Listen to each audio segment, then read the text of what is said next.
Hello, this is quiz four. I wanted to go over quiz four for both sections since I won't or I'm not there Monday or Wednesday. And this is quiz from section six and seven, my afternoon sections.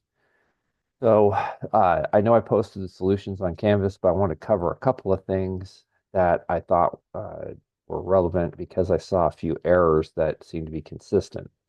So we have this ladder. I apologize, it's not completely in focus. My camera is temperamental, but we have this ladder. This is a 30-degree incline, and it's a 16-foot ladder. So if you're not in my late afternoon class, I would recommend following along and working this out yourself if you can, even without my help, for extra practice.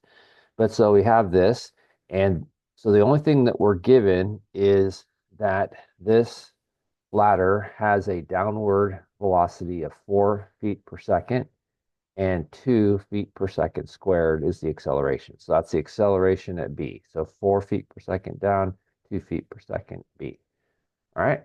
So as we'd expect, velocity wise, this is going to go down this way. That's going to move to the left.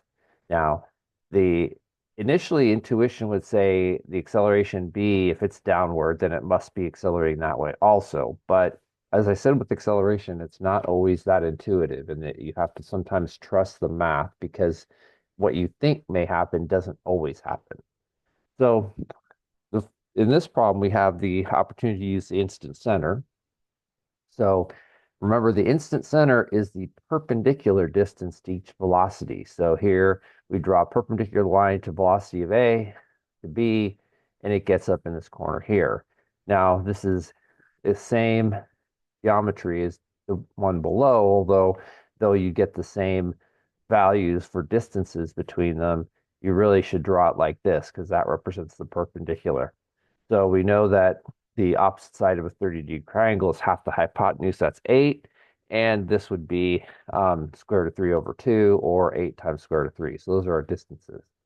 So knowing that, we can right away determine that our omega of AB is simply equal to the velocity of B divided by its distance from, I'll just write it as R I C relative to B. I want to be technical. And that's going to give me what? 4 equals 4 feet per second over -8 over root 3 feet. Okay. And the negative sign I put in there because we know it's clockwise. So it's going to give us a clockwise or negative omega. So omega AB is negative 0.287 radians per second. Okay. So now that we have that, we can go ahead and look at finding the velocity of A and the acceleration. Now, you could have also found omega using the longer method, which is written out on my solution online. I'm not going to go through that here, but I think most of you are good at doing that. So now let's go look at this. So now we know that if we want acceleration A, the nice thing is that we already have our omega, so we don't have to really do another step like we would if we had multiple linkages. So we can just write this as acceleration A equal acceleration B plus alpha AB K crossed with R. In this case, it's A relative to B, and that's going to be minus omega AB squared times RA relative to B. All right. So that's our equation that we use. Now, we just substitute in what we know and what we don't know. Well, we know AB was given as -2, right, in the J. We know that we don't know alpha AB. So we'll just write alpha AB, and that's going to be crossed with, of course, -8 root 3I minus 8J. And that's going to be minus -0.287 squared, and then distributed through -8 root 3 minus 8J. So one of the things I noticed, and this was with a few of you, but just remember that this here is a cross product. So when you do the cross, you do end up doing K cross A to get a J. And if you do K cross J, you get an I. This, on the other hand, is a distribution. So this is negative 8 root 3I. It's just multiplied by that, and that gives your I. So there's no cross product here. And that's because the omega cross R, that's our original equation, which I had talked about a few weeks ago, or yeah, about that. So please look back to that because that's the true equation. But we know that in our situation where we're rotating about a K axis and we're looking at planes in the I and J, that we can substitute this omega squared R. And that's the only time we can do that. So now that we have that, we go ahead and you have the work so you know you can do it. And if you haven't looked at the solution, I would again try to figure this out yourself just as more practice because this will come back to haunt you on the final. So if we go ahead and say what's our I's and what's our J's, you know acceleration A equals 8 alpha AB, hence, sorry, AB, because we know K cross J is 8 alpha 8B, and K cross J is negative, but the negative cancels. And then this is going to be plus 1.1547, which is the result of 0.287 squared multiplied by negative 8 root 3. And then we have J. There's no acceleration in the J direction because A can only move left to right. And that's going to give me negative 2 minus from here. And then that's going to be minus 13.856 alpha AB plus 0.667, which is what we get from over here. Okay. And remember, you square this so it becomes positive regardless. And then the negative sign cancels both those, hence these two terms are positive. So we have two equations, two unknowns. We solve, and we get our alpha AB to be negative 0.096 radians per second squared. So it's going clockwise, what we'd expect. But the acceleration of A turns out to be 0.385 meters per second squared, but that's going in that direction. So you may ask, how can that be? So the reason that happens is because of the fact that the velocity movement is creating an omega squared R term, this here, that ends up messing or changing the way that the acceleration works. So I could explain it in 100 or 1,000 words, but I don't think any real explanation helps until you kind of see it for yourself by looking at the math. So what I say is it's not necessary to understand exactly why that is. And until it does click in your head, I would just focus on what does the math tell you? Because if you do the math correctly, it will tell you the correct direction. Okay. So I hope this is helpful. And now let's go ahead and do quiz for AB or version A, which was for the morning class. Okay, here is quiz for A. All right, so it looks familiar. This is the piston, the same piston that was in the homework. Now, the only difference is I'm asking for acceleration of the piston, which is the same as point D.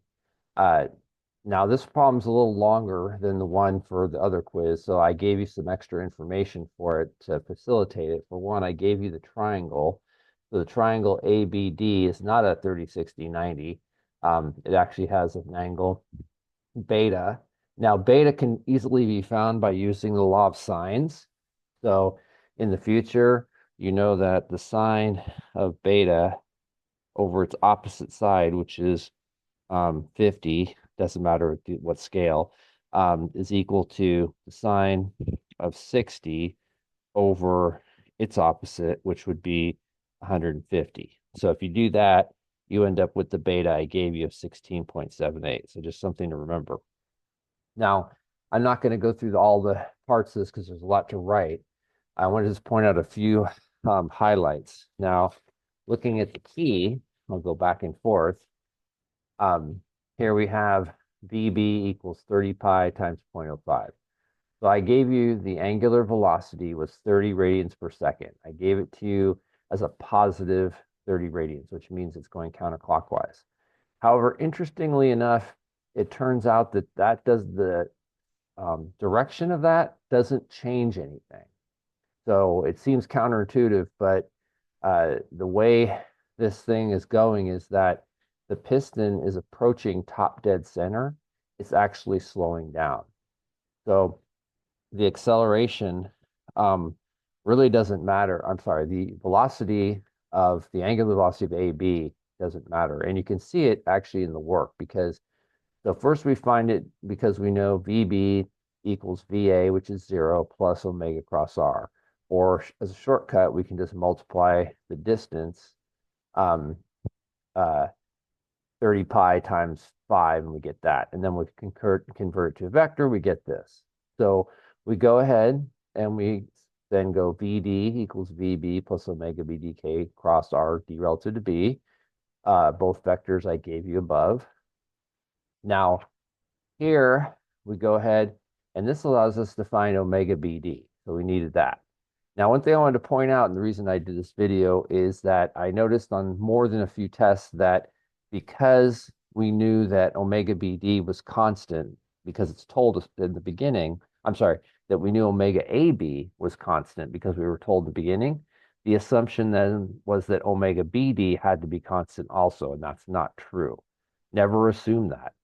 So AB was constant because it was given as constant, but that BD wasn't. That means BD has a tangential acceleration, and you can't just simply cross it off like I did with B. Now, notice when I went to find the acceleration of B, I was able to cross it off. A doesn't have any acceleration because it's a fixed point. B didn't have any tangential because omega AB was a constant. So I simply had minus omega AB times that. Now notice here, when you put in minus omega AB, since you square the term, whether omega is positive or negative makes no difference. So what that says is that the acceleration of B is going to be exactly the same regardless of the direction of omega.